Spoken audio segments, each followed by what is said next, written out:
Yes, you'd want to ask me why. In the question and answer session, not now. I don't see Israel touching the Iranian oil. Now that's going to be a very, very important event in world affairs. If Israel takes control of this oil, Israel will have her hands on the throat of the world. Not so much Britain and the United States, because Britain has North Sea oil. The United States has a lot of oil, sufficient to meet its domestic consumption. And so who is going to have Israel at their throats? The answer, Europe, Japan, and the rest of the world dependent upon Middle East oil, but particularly Europe and Japan. Which is why at this moment you will notice a lot of strange noises coming out of Europe in hostility to the United States. Because the Europeans are beginning to open their eyes and now beginning to slowly understand what we knew all along. Yes. This is why the German minister made the statement concerning Mr. Bush and acting in a way like Hitler acted. It's not by accident. But Israel has a PhD in deception, because it's Dajjal at the back of this, the mastermind. And Israel would not want to wage a big war and appear to the world naked, clearly as an aggressor. No, that's not deception. Israel has to wage her big war and make it appear as though she was only defending herself. The only Muslim I know of who has had the capacity to be able to penetrate the deception that has been going on all these years, the only one I know of was a man who never went to Al-Azhar University. Now, he wasn't the Sheikh. His name was Malcolm X. He's the only man I know of who had that eyes wish to see and would clearly recognize the strategy and the deception. Read Malcolm X. How is Israel going to launch this big war and yet get away from being perceived by the whole of humanity as the aggressor, blatant aggression? You have to come with a good strategy. The strategy is this. Ariel Sharon goes into Masjid al-Aqsa with 1,000 Israeli military with him, with their shoes on, with the full knowledge that this calculated act of extreme provocation must have a response, a fiery response.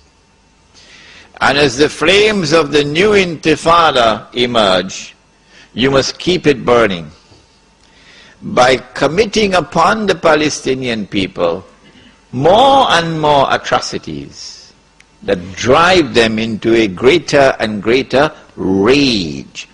This is planning, this is strategy, this is not happening by accident. As Israel unleashes this barbaric oppression upon the Palestinian people,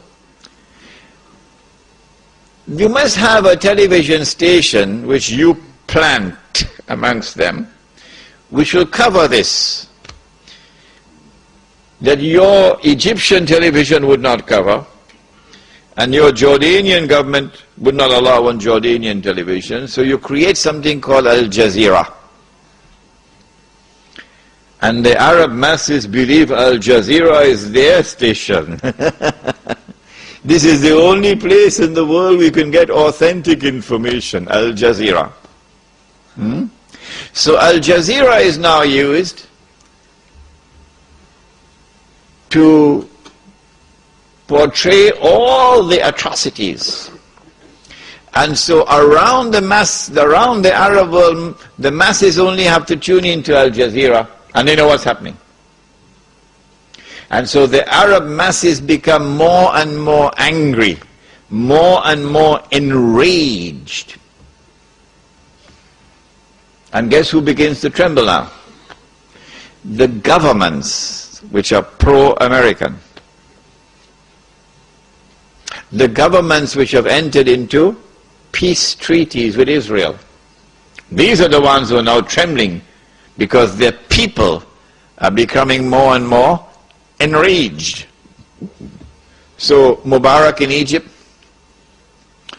and Saudi Arabia, I don't know, it's Fahad or Abdullah, and Abdullah in Jordan, and Sheikh Sabah in Kuwait, etc.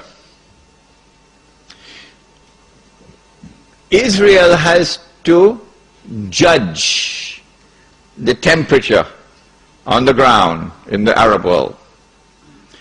And because Israel has a strategic military alliance with the United States of America, it is when Israel judges the temperature to be hot enough, only then will Israel give the go-ahead to the United States to attack Iraq. Only then. And you have to inform the whole world in advance that you're going to attack Iraq. So the masses must be expecting it. Why? So that when the United States attacks Iraq, you would have the kind of spontaneous outburst from the Arab masses that you want. That they will take to the streets in massive demonstrations. The kind which brought down Zulfikar Ali Bhutto in Pakistan. The kind which brought down His Imperial Majesty, the King of Kings. Which one? Shahin Shah, the King of Kings. They tested this formula. They tested this formula because they were actively involved in all that drama in Iran. Oh yes. Without in any way being uncharitable or lessening in any way my appreciation and my respect and the honor which I have for those who led the Iranian Revolution.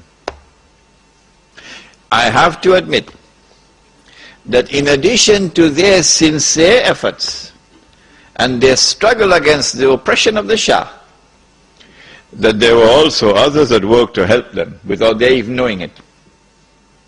So they have finessed this methodology of how to bring the masses out onto the streets. And this is what is about to occur. As the masses go out onto the streets, the ones who are going to be targeted are the pro-American regimes in the Arab world. The objective? To get one or more of these regimes to fall through massive demonstrations, anti-American and anti-Israeli demonstrations. Which one is likely to fall first? Let me stop. Come on.